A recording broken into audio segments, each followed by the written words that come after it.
Olá, eu sou Camila França. Hoje é sexta-feira, 14 de março de 2025. Está começando agora mais um Boletim 247. 7 anos se passaram desde o assassinato da vereadora Marielle Franco e o seu motorista Anderson Gomes. O crime, ocorrido em 14 de março de 2018, segue sendo um dos casos políticos mais emblemáticos da história recente do Brasil. Pois é, e as famílias ainda têm perguntas, apesar de alguns, responsáveis pela morte da vereadora já estarem presos, perguntas ainda estão no ar. Deixa eu colocar na tela a reportagem do nosso portal Brasil 247, que traz justamente estes questionamentos. Na tela, as viúvas Mônica Benício e Ágata Arnaus, viúvas de Marielle e de Anderson, respectivamente, cobram justiça, porque os executores da vereadora já foram condenados com penas altíssimas, porém, os supostos mandantes do crime ainda não foram condenados. Vamos trazer mais detalhes sobre o que já se sabe, as novidades em relação a este caso. Apesar dos avanços nas investigações, a pergunta que persiste é: quem mandou matar Marielle Franco e por quê? Estes são, na verdade, os maiores questionamentos que ainda permeiam a vida dos familiares que cobram por justiça. O que se tem, a gente não pode falar em comemoração, mas o que a gente tem de positivo, neste ano de 2025, é que pela primeira vez desde o crime, a data foi marcada com os supostos mandantes do crime atrás das grades. Eu estou falando dos irmãos Domingos e Chiquinho Brazão, além do chefe de polícia do Rio de Janeiro, Rivaldo Barbosa, que foram presos em março de 2023, após uma investigação da Polícia Federal apontar o envolvimento do grupo na execução do crime. Todos, obviamente, negam as acusações. E esse delegado, o Rivaldo Barbosa, inclusive, é uma das novidades do caso. Os executores Rony Lessa e Elcio Queiroz, ex-policiais militares, já foram condenados. Para Lessa, que efetuou os disparos,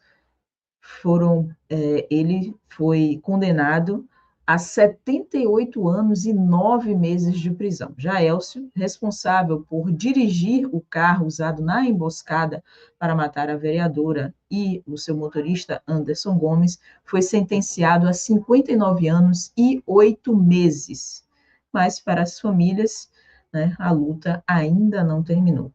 A condenação dos assassinos foi apenas um passo, mas o alívio ainda não chegou, porque é justamente essa pergunta: por que Marielle foi morta? É que ainda ronda, é que ainda permeia o nosso imaginário, não só das famílias, mas de toda a sociedade brasileira que clama por essa resposta. E como eu disse, a grande novidade neste caso foi a prisão de Rivaldo Barbosa, o ex-chefe da Polícia Civil do Rio de Janeiro. Por quê? Porque antes ele aparecia como um aliado da família e prometia empenho nas investigações. E agora ele é apontado como um dos arquitetos, sim, um dos arquitetos da operação criminosa. A Polícia Federal afirma que o Rivaldo Barbosa teria usado o seu cargo para desviar o foco das investigações e proteger os verdadeiros mandantes da morte de Marielle Franco. Pois é. E tem reviravoltas também em relação a esse caso. Deixa eu colocar outra matéria aqui na nossa tela, outra matéria do nosso site, do Brasil 247, é essa aqui, que a Polícia Federal não encontra conversas entre Rivaldo Barbosa e Marielle Franco. Essas informações foram enviadas ao STF a pedido do ministro Alexandre de Moraes, que atende a um pedido da defesa do próprio delegado. O que diz essa matéria? Vamos lá dar uma olhadinha. A Polícia Federal informou ao ministro Alexandre de Moraes, do Supremo Tribunal Federal, não ter encontrado no celular do ex-chefe da Polícia Civil do Rio de Janeiro, Rivaldo Barbosa, nenhuma conversa com a vereadora Marielle Franco, assassinada em março de 2018, junto com seu motorista, o Anderson Gomes. Moraes havia determinado, isso aconteceu nesta segunda-feira, tá, gente? Isso aconteceu ontem, ou seja, na quinta-feira. Moraes havia determinado, nesta semana, no início dessa semana, o envio de qualquer conversa entre os dois a pedido da defesa do Rivaldo, denunciado pela PGR de ser um dos mentores do crime. O advogado pretendia usar o material para demonstrar que os dois teriam uma relação cordial e profissional. Rivaldo está preso preventivamente desde março do ano passado. Então, justamente isso. O advogado, Marcelo Ferreira, queria usar para dizer que eles tinham essa boa relação. No entanto, como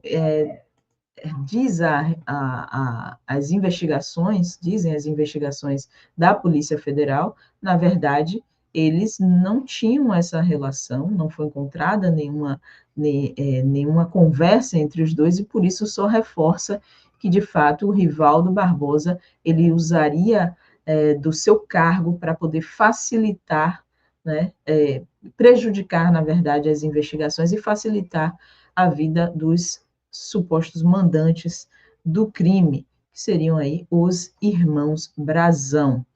E teve decisão do ministro Alexandre de Moraes, inclusive foi tema de um artigo do nosso repórter investigativo, o Joaquim de Carvalho, que o Joaquim diz o seguinte: aqui está o artigo do Joaquim: decisão de Alexandre de Moraes pode mudar rumo do processo sobre o assassinato de Marielle Franco.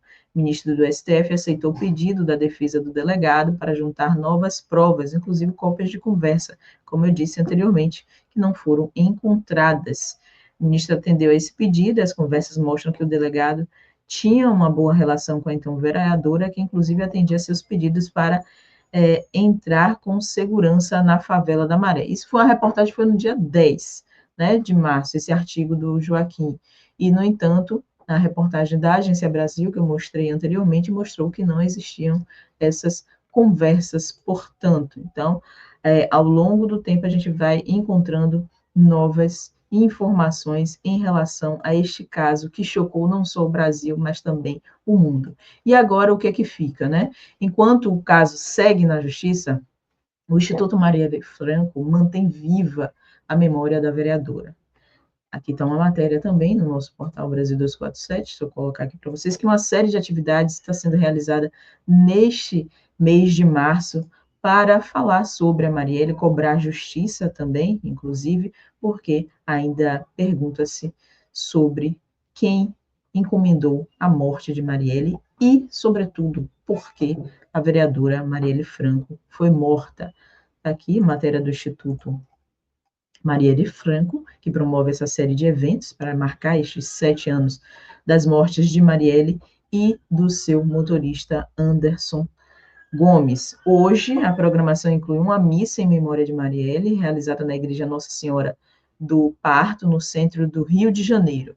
E, no mesmo dia, o Festival Justiça por Marielle e Anderson celebra a resistência e memória com shows, apresentações gratuitas, espaço recreativo para as crianças, feira gastronômica e oficina.